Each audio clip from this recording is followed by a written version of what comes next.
In today's video, we're going to break down 3 hacks to help you crush your cravings so you can break free from overeating and the food guilt you feel when you have a delicious, savory treat.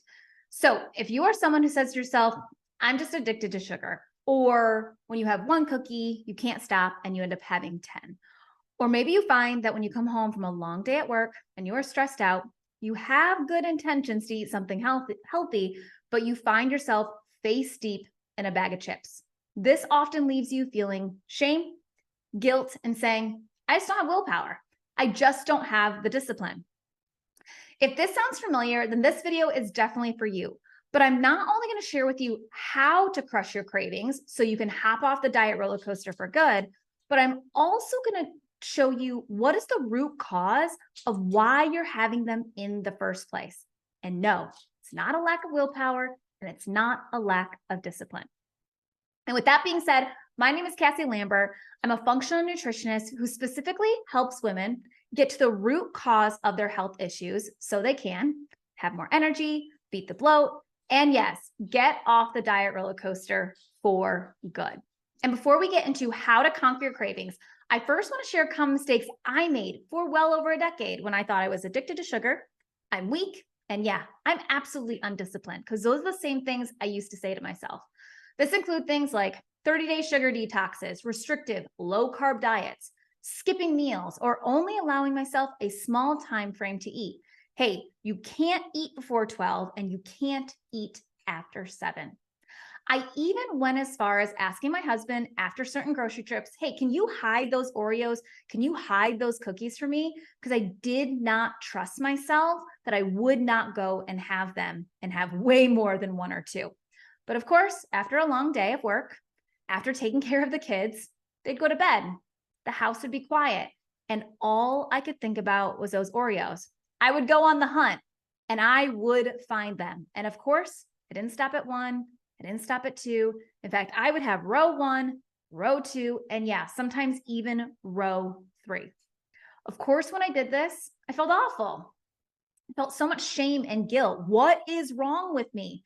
The next day, I'd wake up super early because I needed to do a 1 hour, 2 hour, 3 hour gym session to burn off, work off, and punish myself for not being more disciplined. This was a cycle I was in for weeks, months, years. I couldn't break out of it no matter how hard I tried. But what I didn't know at the time is all of these actions, all of these things I was trying to do to fix it was actually making things worse because I didn't understand why I couldn't control myself around these foods. The cravings I was having, and you might be having, are a symptom. They're not willpower and they're not discipline. So what is the root cause of these sugar cravings? Well, it really comes down to 4 main things. And what I realized for myself and the women I work with is usually it's more than one root cause. They kind of layer themselves on top of each other. So root cause number 1, a gut imbalance. And what this simply means, think about your gut having some good guys and some bad guys. The good guys are your good gut bacteria. The bad guys are the bad gut bacteria that have overgrown for a variety of reasons. And when that overgrowth is happening, that bad gut bacteria actually thrives on the sugary processed foods. So when you have just a little bit of it, the good gut bacteria is signaling to your body, feed me more, feed me more, feed me more. And when your good gut bacteria is diminished, then it's not able to help fight off the bad gut bacteria. So what you think is, I just don't know how to stop, you don't realize there's little bad guys inside saying, give me more, give me more, give me more, and signaling that to your brain to then eat more and more and more.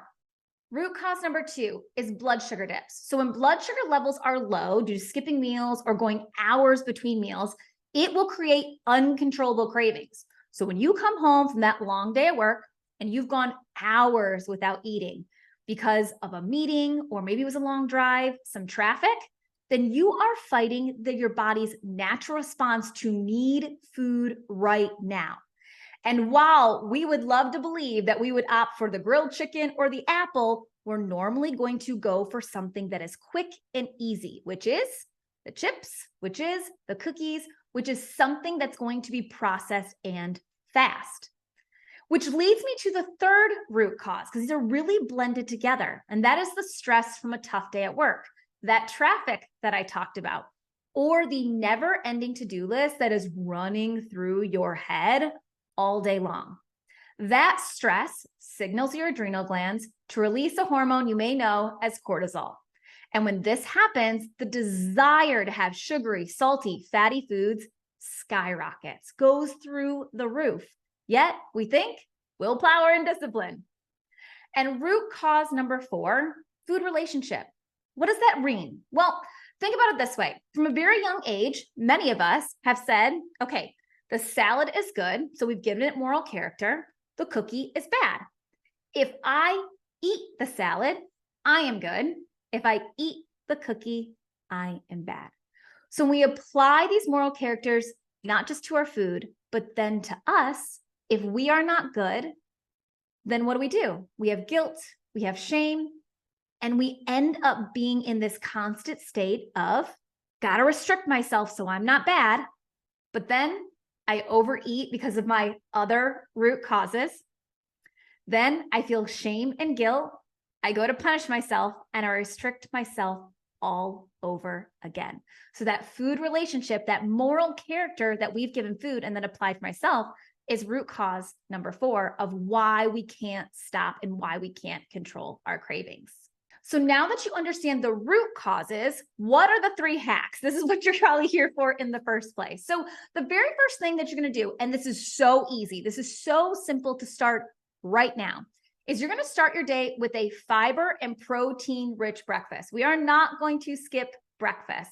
And the reason we're not going to skip breakfast is because having that first meal in the day levels off our cortisol and ensures that we do not have that dip as we're going into work, as we're dropping the kids off from school. On top of that, that fiber-rich and protein-rich meal is also going to feed and fuel the good gut bacteria that is needed to fight off the bad. Now, you can keep this really simple. I get it. A lot of mornings can be very busy. All you need is 5 to 10 minutes max. My easy go-tos are something like a large bowl of Greek yogurt with some berries, or something so simple as a protein shake and pair it with a whole wheat English muffin. You only need a few minutes to actually make this, and you only need a few minutes to eat it. And you've started your day in the right way to fight 3 out of the 4 root causes that we talked about previously. Hack number 2, eat every 4 to 5 hours. This will ensure that we are not having those blood sugar drops throughout the day and arm your body so it can actually think clearly when you come home from work, when you are done with the kids' activities, and you actually can make wise, sound decisions about what you want your next meal to be. Now, you might say, hey, that's not always possible for me. So an additional hack to this is keep something in your car, keep something in your purse. So then on that drive home, maybe you had an early lunch and it's been a long time, have a small snack while you're driving, have something so the moment you walk in that door, you are nourished and not in a place of starvation.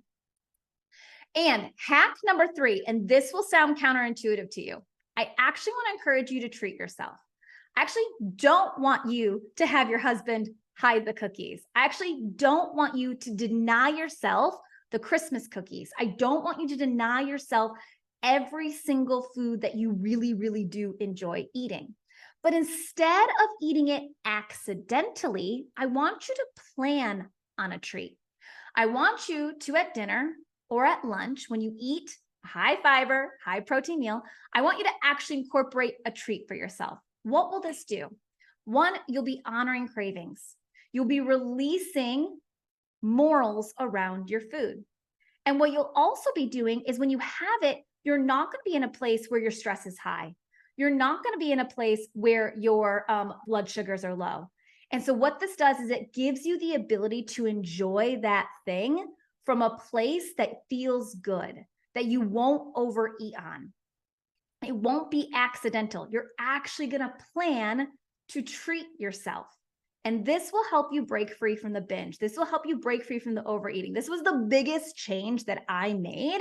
And I've been binge free since 2018 after spending 10 plus years at that never ending cycle. Plan a treat for yourself is hack number 3.